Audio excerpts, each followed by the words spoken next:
जय भारत के लोग, जय भारतीय संविधान। एक उम्मीदवार द्वारा नामांकन किए जाने के पश्चात भी अनेकों प्रक्रियाओं से गुजरना पड़ता है। उसे अपना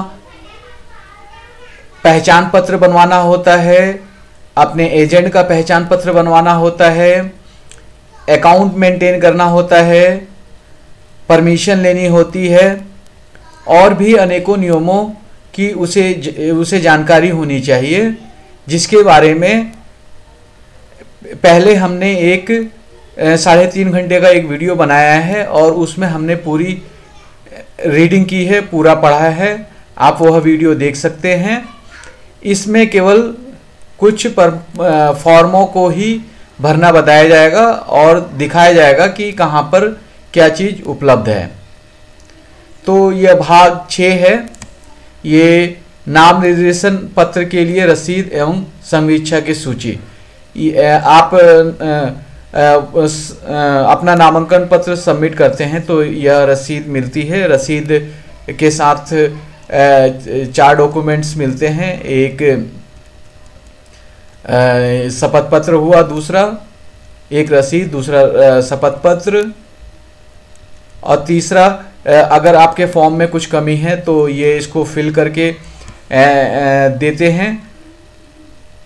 यहाँ देखिए, अगर आपके फॉर्म में कोई एक छोटी सी भी गलती है तो यहाँ उसके लिए क्या लिखा जा रहा है। Above mentioned columns in the affidavit in Form 26 have been left blank. You must submit a revised affidavit with columns duly filled up before the commencement of scrutiny of nomination, failing which the nomination paper will be liable to be rejected. इसका मतलब है कि यदि आपने form 26 में कोई column गलत भर दिया है या खाली छोड़ दिया है तो आपको पूरा एफिडेविट दोबारा बनाकर सबमिट करना पड़ेगा। तो यह इसका खास ध्यान रखें। और आपके कॉलम में अगर आपको लगता है कि कोई कॉलम खाली छूट गया है या कोई कॉलम गलत हो गया है तो आप रिस्क ना लें, दूसरा नॉमिनेशन पेपर सबमिट कर दें। आपके पास 4 ऑप्शन हैं। इसमें इलेक्टोरल रोल की ओरिजिनल कॉपी इन्होंने डिमांड की थी तो उसका नोटिस दिया है जो उन्हें सबमिट कर दी गई थी। और चौथा ये चेक लिस्ट है। तो आप इसमें देख सकते हैं कि फॉर्म 26 सबमिट है, यस, किसके द्वारा सर्टिफाइड है, नोटरी के द्वारा। एक्सट्रैक्ट कॉपी यस है लेकिन ये फोटोकॉपी है, ओरिजिनल का उन्होंने नोटिस दिया है कि आप सबमिट करो। फॉर्म ए बी यस और caste certificate not applicable, security deposit yes और ऑथ एंड कंफर्मेशन यस। तो आप नॉमिनेशन सबमिट कर देते हैं तो आपको यह 4 डॉक्यूमेंट्स सबमिट करने 4 डॉक्यूमेंट्स मिलते हैं। एक जो आपने डॉक्यूमेंट्स दिए हैं उसकी रसीद, दूसरा पहला जो आपने डॉक्यूमेंट्स दिए हैं उसकी रसीद, दूसरा शपथ आपसे दिलाई जाती है तो शपथ का प्रारूप, और तीसरा आपने कोई डॉक्यूमेंट्स जमा नहीं कराए या कोई कॉलम खाली छोड़ दिया है तो उसका नोटिस, और चौथा चेक लिस्ट होती है जिसमें यह दिया जाता है कि आपने सारी चीज़ें सबमिट की हैं कि नहीं। ये जो इस चेक लिस्ट में जो डॉक्यूमेंट्स हैं कम से कम ये पूरे होने चाहिए, इसमें कोई कमी नहीं होनी चाहिए। तो पहला क्या है, फॉर्म 26 और एफिडेविट स्वॉर्न, और फॉर्म 26 में कोई ब्लैंक तो नहीं है, और सर्टिफाइड एक्सट्रैक्ट आपने अपने वोटर कार्ड का सर्टिफाइड कॉपी ली है वो सबमिट करें। फोटोकॉपी नहीं सबमिट करनी होगी, ओरिजिनल सबमिट करनी होगी। तो इसका मतलब हुआ कि यदि आप 2 जगह से लड़ रहे हैं तो आपको दो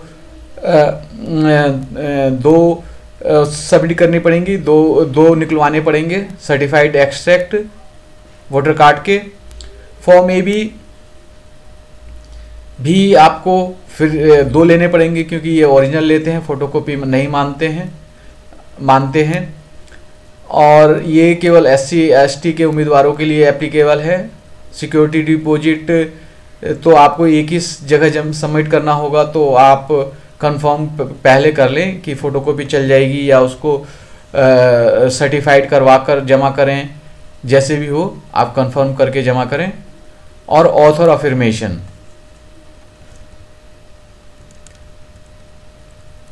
यह जब आप का नॉमिनेशन स्वीकृत हो जाता है तो आपको यह लेटर मिलता है कि आपको 23 तारीख को 3 बजे के बाद निर्वाचन पदाधिकारी की 61 धमदाहा विधानसभा निर्वाचन क्षेत्र के कार्यालय के में आपको प्रतीक दिया जाएगा। ये प्रतीक का लेटर आपको दिया जाता है आपका जब नामांकन स्वीकृत हो जाता है।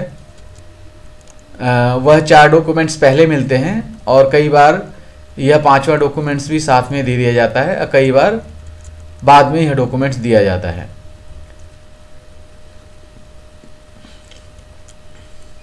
यह अभ्यर्थी का पहचान पत्र है। यहाँ पर अभ्यर्थी को अपना फोटो लगाना होता है। यहाँ अभ्यर्थी का मतलब कैंडिडेट, तो कैंडिडेट अभ्यर्थी अपना नाम लिखेगा, विधानसभा का नाम लिखेगा,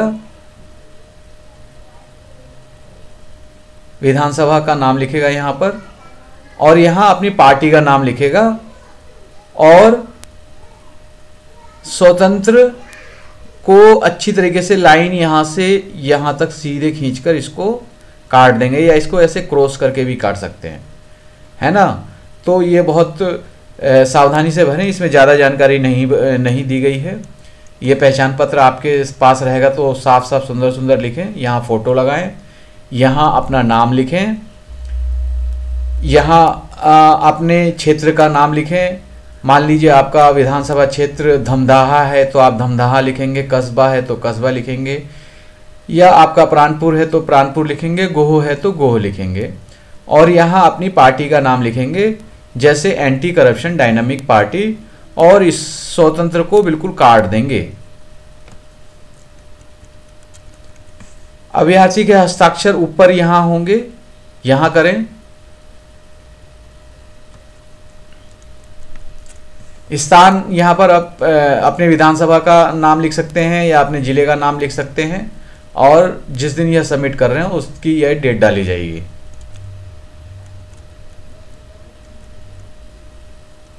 ये पर्ची का आवंटन का फॉर्म है, आपने ऊपर देखा प्रतीक आवंटन का ये फॉर्म भरा हुआ था। तो यह प्रतीक आपको चुनाव अधिकारी द्वारा, निर्वाची पदाधिकारी द्वारा आपको दिया जाएगा। आपको जो भी चिन्ह मिलेगा वह दिया जाएगा। यह रिक्वेस्ट फॉर्म है, रिक्वेस्ट फॉर्म भी भरने को दिया जा सकता है। तो यहाँ 8 डॉक्यूमेंट्स इंपॉर्टेंट हो गए। 4 डॉक्यूमेंट्स तो 4 कागजात तो आपने नॉमिनेशन कराया उसके तुरंत बाद मिल जाते हैं, और 4 डॉक्यूमेंट्स फिर आपको दिए जाते हैं। या तो नॉमिनेशन वाले दिन भी दे सकते हैं, या जिस दिन प्रतीक आवंटन के लिए जिस दिन बुलाया गया है उस दिन दिया जा सकता है। जैसे ये रिक्वेस्ट फॉर्म है, कई उम्मीदवारों को जिस दिन स्क्रूटनी वाले दिन ही यह रिक्वेस्ट फॉर्म फिलअप करा लिया गया, और कई उम्मीदवारों से ये रिक्वेस्ट फॉर्म प्रतीक आवंटन वाले दिन जमा कराया गया। तो ये रिक्वेस्ट फॉर्म हमने आगे भरा हुआ है, तो आप देख सकते हैं क्या क्या भरना है। ज़्यादा इसमें कुछ खास है नहीं। यहाँ पर आप number and name of assembly constituency, आपकी असेंबली कॉन्स्टिट्यूएंसी किस नंबर पे है नंबर डालेंगे, नाम डालेंगे, कैंडिडेट का नाम, सेक्स, यहाँ उम्र लिखेंगे, ये पार्टी का नाम लिखेंगे यहाँ पर, जैसे एंटी करप्शन डायनामिक पार्टी, और सिटी प्लेस अपने डिस्ट्रिक्ट का या विधानसभा का नाम लिख सकते हैं। और यहाँ पर enter the your contact details below, तो यहाँ नीचे आपको अपनी कॉन्टैक्ट डिटेल लिखना है, तो नीचे जैसे यहाँ आप अपना जहाँ रह रहे हैं वहाँ एड्रेस लिखेंगे, वहाँ का लैंडलाइन कोई है तो मोबाइल नंबर लिखेंगे, ईमेल लिखेंगे, और कोई वेबसाइट अगर है तो यहाँ सिग्नेचर कर देंगे। शपथ या प्रतिज्ञान का प्रारूप ये नॉमिनेशन पेपर के साथ सबमिट किया जाता है।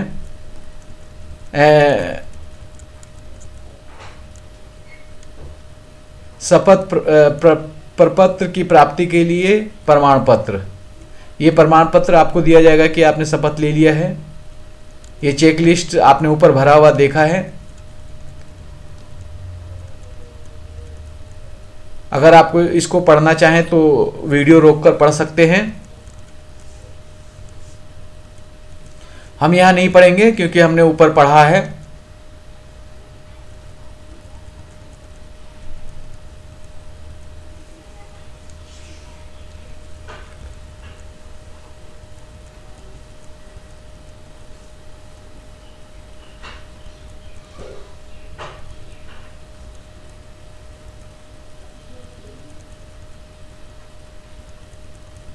एक हमने वीडियो बनाया हुआ है जिसमें हमने पूरा पढ़ा है।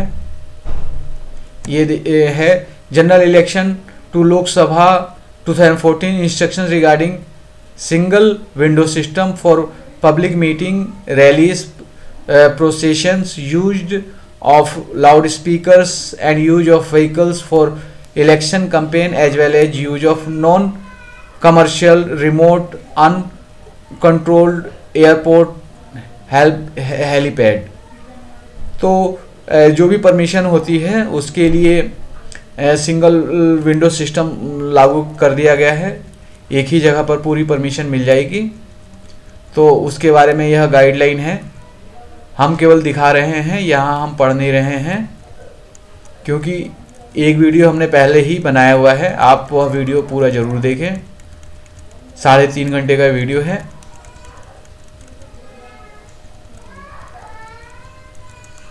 ये instructions of the commission with respect to use of social media in election campaign. ये इंस्ट्रक्शंस हैं कि हमें सोशल मीडिया जैसे Facebook, YouTube, WhatsApp, Twitter, Instagram को हमें कैसे यूज करना है। ये देखिए सोशल मीडिया कुछ नाम दिए हुए हैं जैसे Wikipedia, Twitter, YouTube, Facebook, Wikipedia, Twitter, YouTube, Facebook, apps etcetera. तो ये गाइडलाइन है। आप चाहें तो इसे रोक कर पढ़ सकते हैं।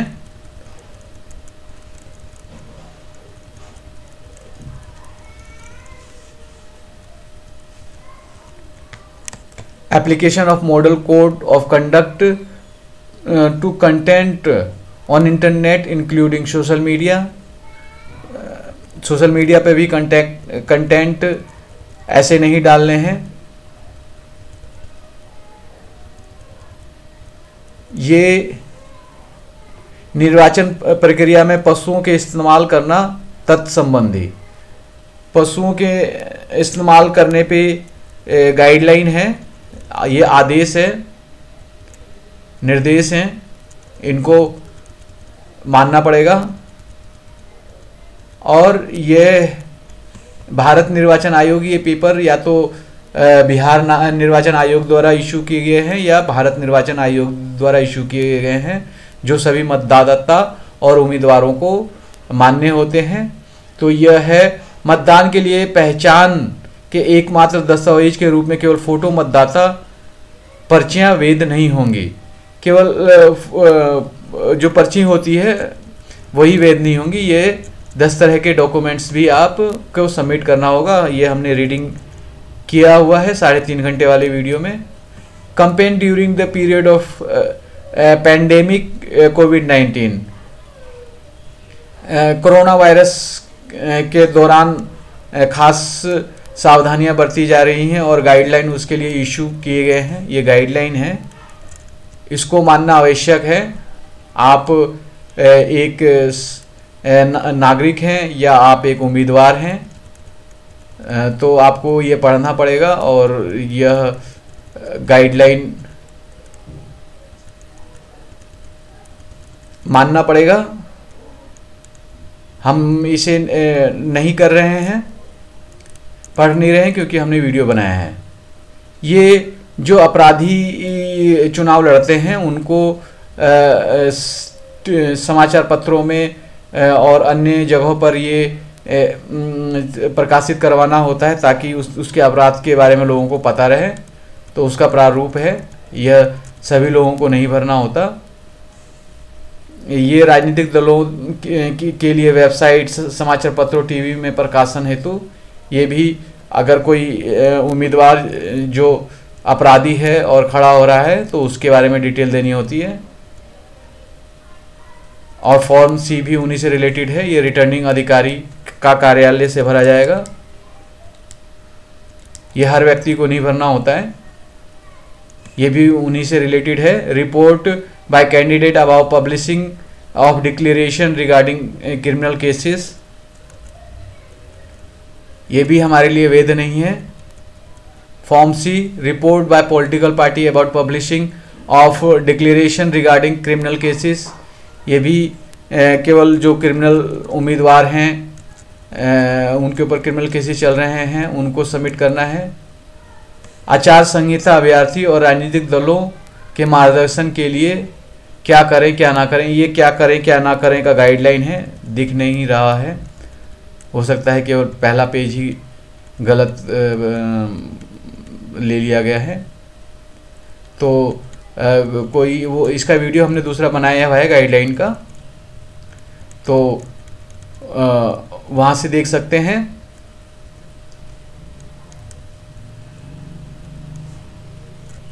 ये गाइडलाइन का वीडियो हमने बनाया हुआ है, हम यहाँ रीडिंग नहीं करेंगे। ये गाइडलाइन है, आप पढ़ना चाहें तो वीडियो रोक के पढ़ सकते हैं।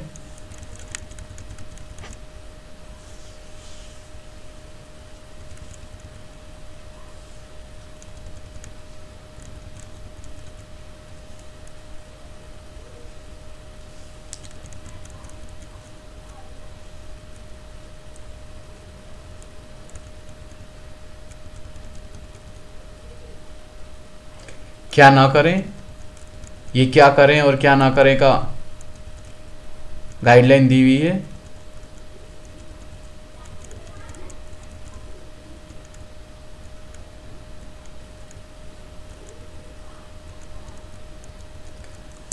पोस्टर आदि के मुद्रण पर प्रतिबंध से संबंधी आदेश। पर्चों, पम्फलेट, पोस्टरों आदि के मुद्रण पर प्रतिबंध। पर्चे, चुनावी पर्चे, पम्फलेट, पोस्टर आदि के मुद्रण और प्रकाशन जनप्रतिनिधित्व अधिनियम 1951 की धारा 127 के प्रावधानों द्वारा नियंत्रित है।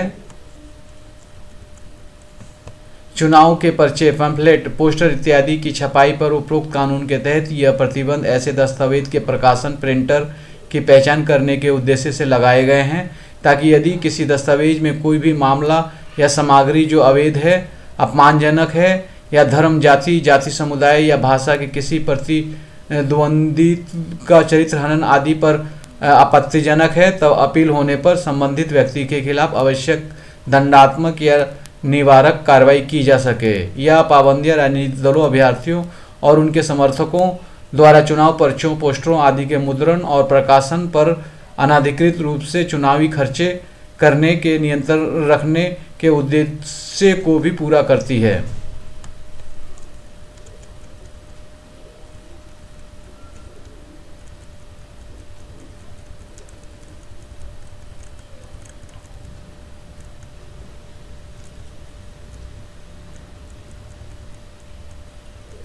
यह है प्रकाशन द्वारा निर्वाचन पोस्टरों, पैम्फलेट आदि प्रस्तुत किए जाने की घोषणा का प्रारूप। लोक प्रतिनिधित्व अधिनियम 1951 की धारा 127 का देखें। मैं ग्राम निवासी, जिला, राज्य घोषणा करता हूं कि मैं चुनाव पोस्टर, पैम्फलेट इत्यादि का संक्षिप्त विवरण दें का प्रकाशक हूं, जिसका मुद्रण है में किया जा रहा है, स्थान, दिनांक, पूरा पता। इसमें आपको जानकारी देनी होगी इस पेज में कि आप कहीं से कुछ छपवा रहे हैं तो ये खा है निर्वाचन पोस्टरों पैम्फलेट इत्यादि की प्रिंटिंग से संबंधित जानकारी प्रस्तुत करने हेतु मुद्रक का नाम पता, प्रकाशक का नाम पता, प्रकाशक के मुद्रण आदेश की तिथि, प्रकाशक की घोषणा की तारीख, पोस्टर पैम्फलेट आदि का संक्षिप्त विवरण, उपरोक्त दस्तावेज मुद्रण प्रतियों की संख्या, मुद्रण की तिथि, प्रिंटिंग प्रभार, कागज की लागत सहित प्रकाशक को उपयुक्त दस्तावेज के संबंध में प्रभारित किया जा रहा है। स्थान, प्रिंटिंग, हस्ताक्षर।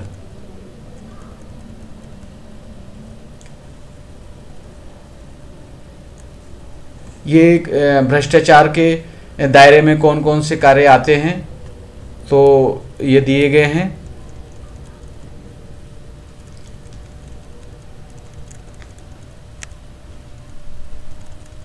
जिनको पढ़ना हो रोक के पढ़ सकते हैं या पीडीएफ कॉपी लेकर पढ़ सकते हैं।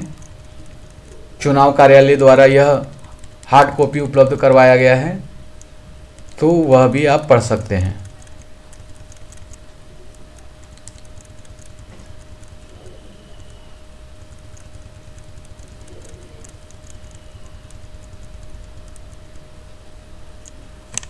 निर्वाचन के संबंध में वर्गों के बीच शत्रुता संपरिवर्तित करना, मिथ्या शपथ पत्र आदि फाइल करने के लिए शक्तियां, निर्वाचन अपराध।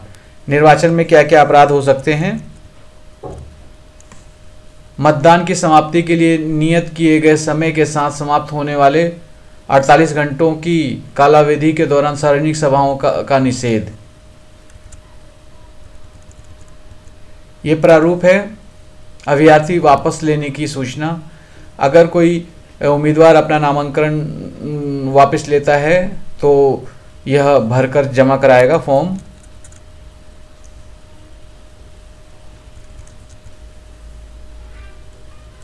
उसकी रसीद है ये। निर्वाचन अभिकर्ता नियुक्त करने की प्रति संहरणता।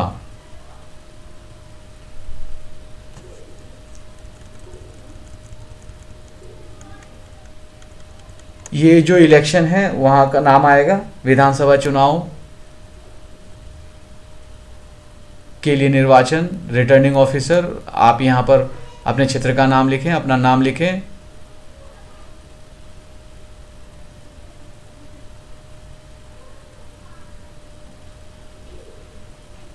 अभिकर्ता का मतलब एजेंट, एजेंट का नाम लिखें। अभिकर्ता की नियुक्ति का प्रति संहरण।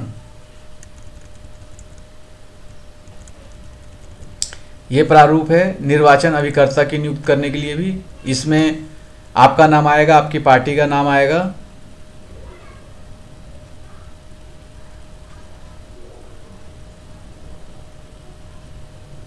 यहाँ एजेंट का नाम आएगा और यहाँ इंग्लिश में तो पार्टी का नाम आता है, हिंदी में कल का मतलब डेट लिख सकते हैं एंड पार्टी का नाम भी लिख सकते हैं। ऊपरी वर्णित निर्वाचन से आज अपना निर्वाचन अभिकर्ता नियुक्त करता हूँ।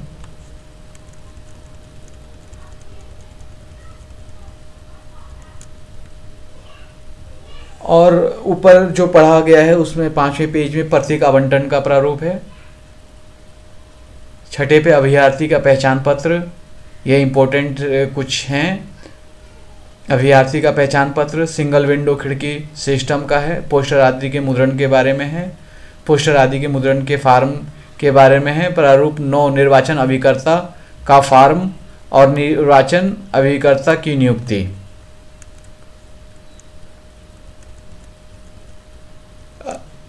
जो आपको बताया गया था कि 8 डॉक्यूमेंट्स दिए जाते हैं, तो 4 डॉक्यूमेंट्स ऊपर शुरू में बताए गए थे और 4 डॉक्यूमेंट्स ये हैं। यहाँ हिंदी में नाम लिखना होता है, यहाँ इंग्लिश में नाम लिखना होता है उम्मीदवार को। ये देखिए लिखा हुआ है अभ्यर्थी। अभ्यर्थी का मतलब उम्मीदवार, तो उम्मीदवार का हिंदी में नाम आएगा इंग्लिश में नाम आएगा और यहाँ पर उम्मीदवार अपने हस्ताक्षर करेगा।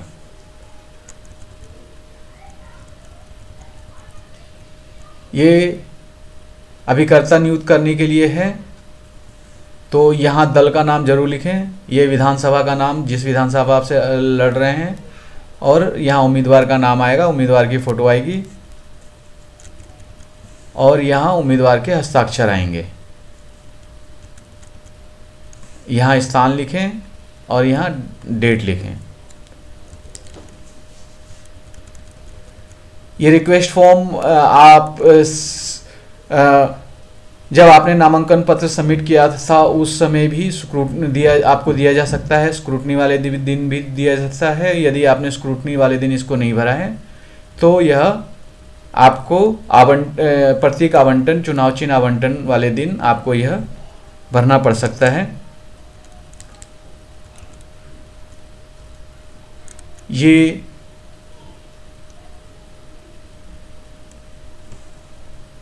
निर्वाचन अभिकर्ता मतलब एजेंट, यह एजेंट की फ़ोटो आएगी। जिस क्षेत्र के निर्वाचन है कस्बा हो, धमदाहा हो, गो हो, प्राणपुर हो, यहाँ कार्यकर्ता उसका नाम आएगा, जो उम्मीदवार है, जो कैंडिडेट है, यहाँ पार्टी का नाम आएगा, यहाँ जिसे हम नियुक्त कर रहे हैं, और यहाँ भी पार्टी का नाम डालकर ब्रैकेट में डेट भी डाल सकते हैं। यहाँ स्थान लिखें, तारीख लिखें और यहाँ हस्ताक्षर करें। यहाँ भी स्थान, तारीख,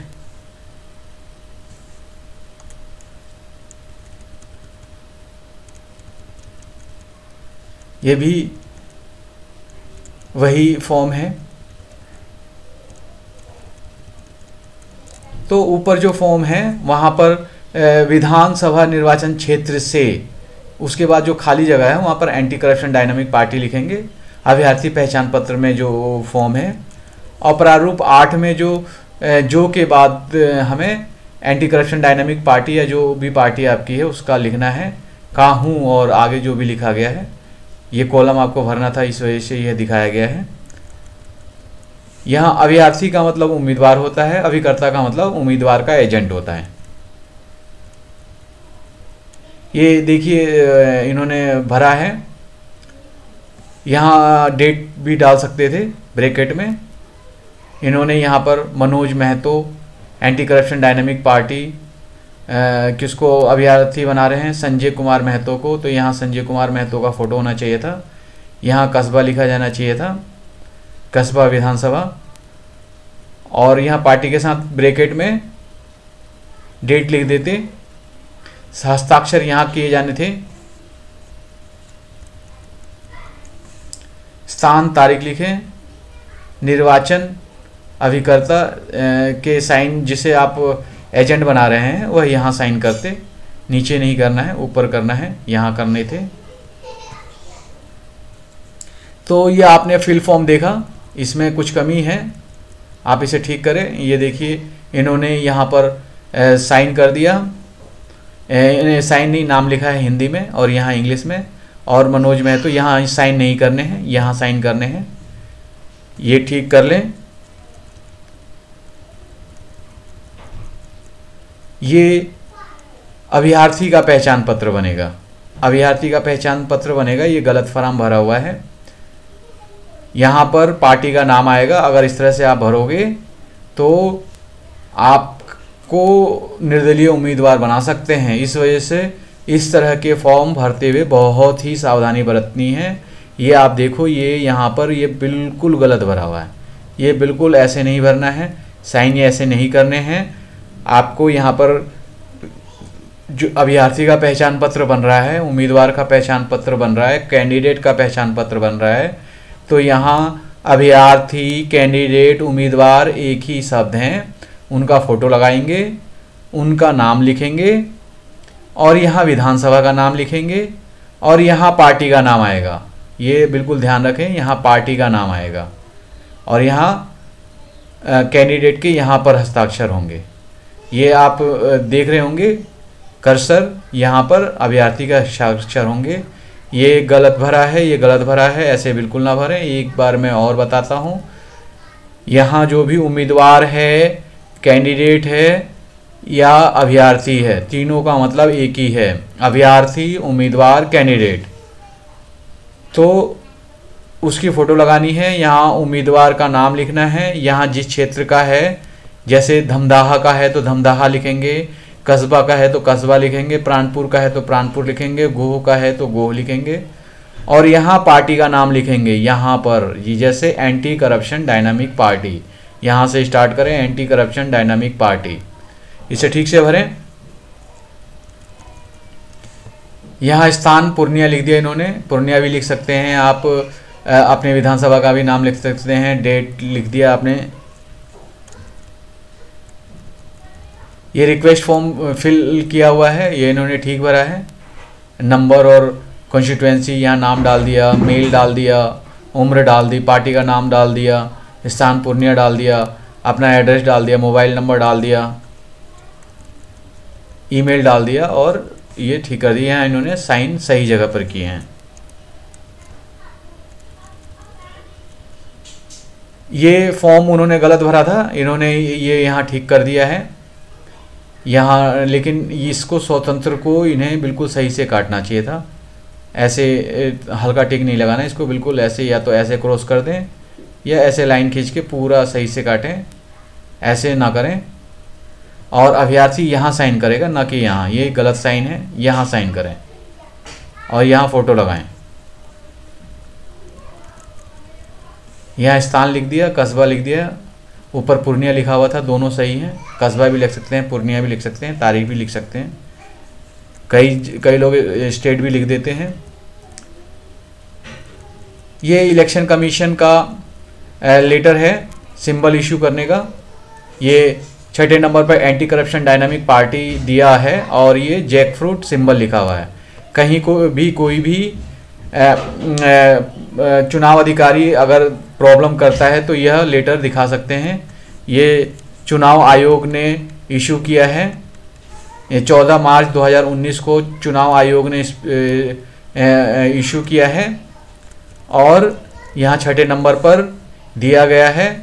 और यह जिस चुनाव अधिकारी ने जो यह लेटर इशू किया है उसके नाम है, साइन है और उसका डेजिग्नेशन है, तो यह जो दिखा दें। ये उम्मीदवार हैं धमदाहा से, ये लेटर इशू हुआ है बिहार विधानसभा आम चुनाव 2020 के अंतर्गत पूर्णिया जिला के सभी विधानसभा हेतु BU CU वीवीपैट की द्वितीय randomisation, sealing, second level checking आदि की सूचना के संबंध में। तो जो चेकिंग होनी है उसके बारे में बताया गया है, आप इसे पढ़ लें। कोई ये बहुत बड़ा लेटर तो है नहीं, छोटा सा है, आप पढ़ सकते हैं।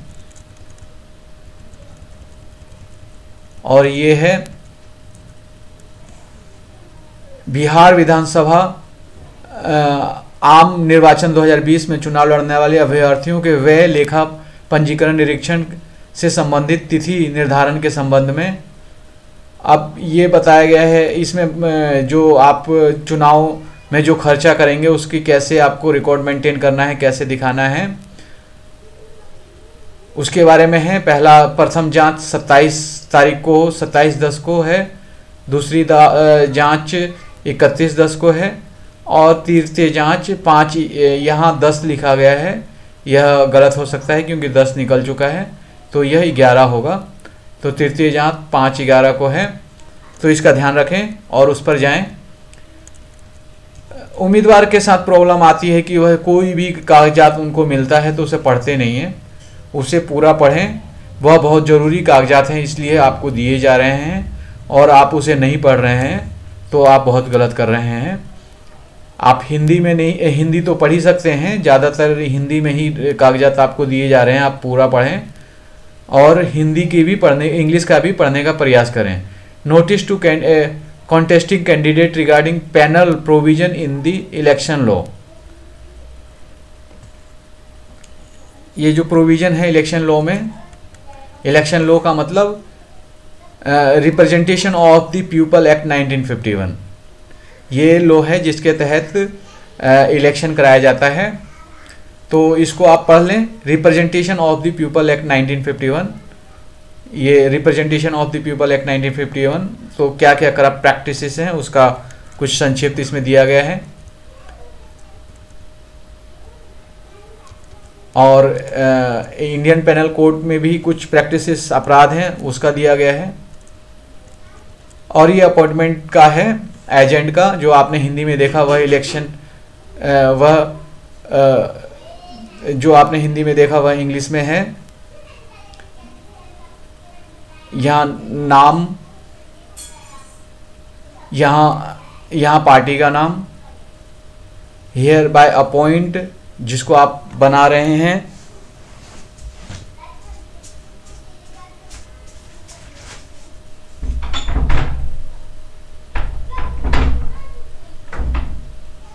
खोलो सिमी, देखो ये आया भाई ना।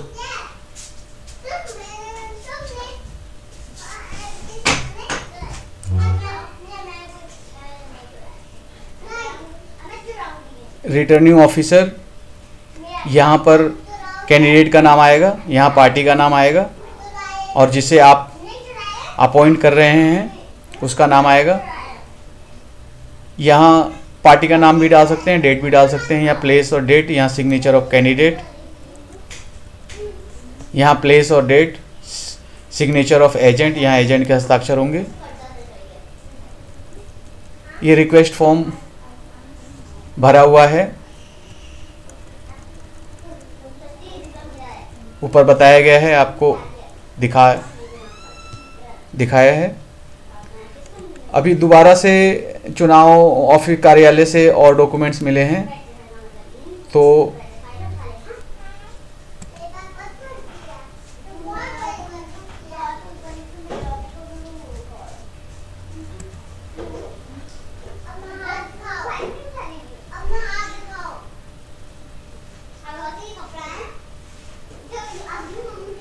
ये हमने पढ़ लिया, हम ये देखते हैं अब। तो ये 18 पेज का है। ये लेखा व्यय अनुसरण कोषांक, अभ्यर्थी एवं राजनीतिक दलों के लिए निर्वाचन व्यय के संबंध में भारत निर्वाचन आयोग के महत्वपूर्ण निर्देश जारी किए गए हैं, जिसका संक्षिप्त विवरण निम्नवत है।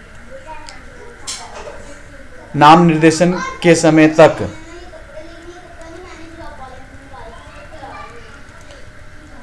नाम निर्देशन की तारीख से परिणाम की घोषणा की तारीख तक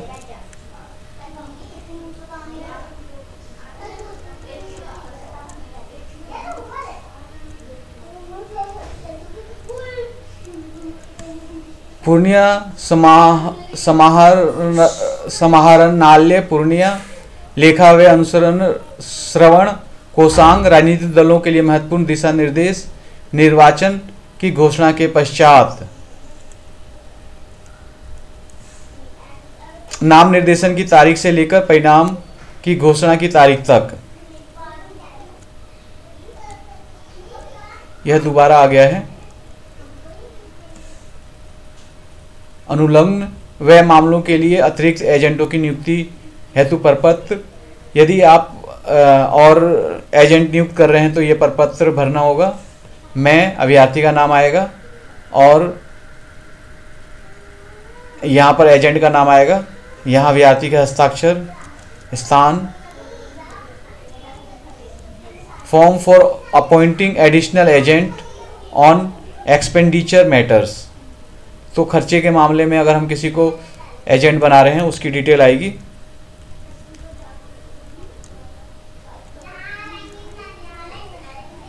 प्रकाश की मंदे, जिसे पंक्तिबद्ध लाइट इत्यादि।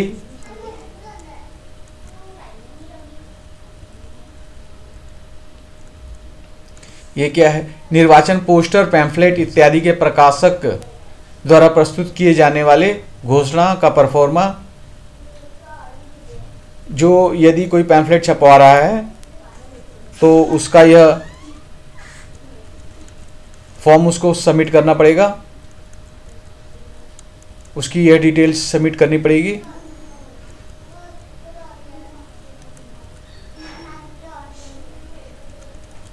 और ये कुछ खर्चे दिए गए हैं।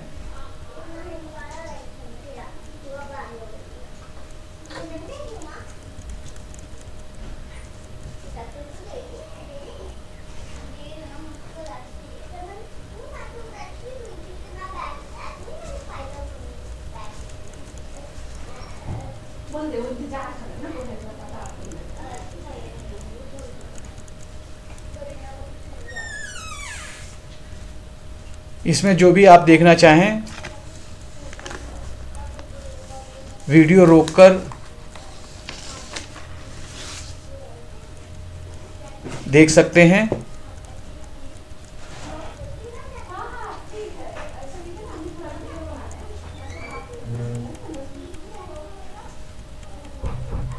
तो इसमें हमने रीडिंग नहीं की है, आपको जहां सही लगे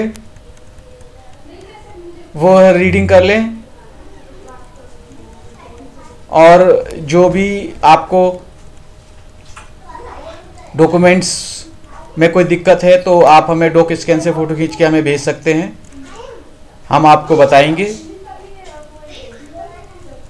ये हमने इसमें रीडिंग नहीं की क्योंकि अगर हम इसको पूरा रीड करते तो बहुत लंबा वीडियो बन जाता, और दूसरा हमने एक पूरा रीडिंग का 3.5 घंटे का वीडियो पहले ही बनाया हुआ है, तो आप उसे भी देख सकते हैं। और कुछ बची हुई चीज़ों को आप स्वयं भी पढ़ सकते हैं, और रिप्रेजेंटेशन ऑफ पीपल एक्ट 1951 भी पढ़ सकते हैं।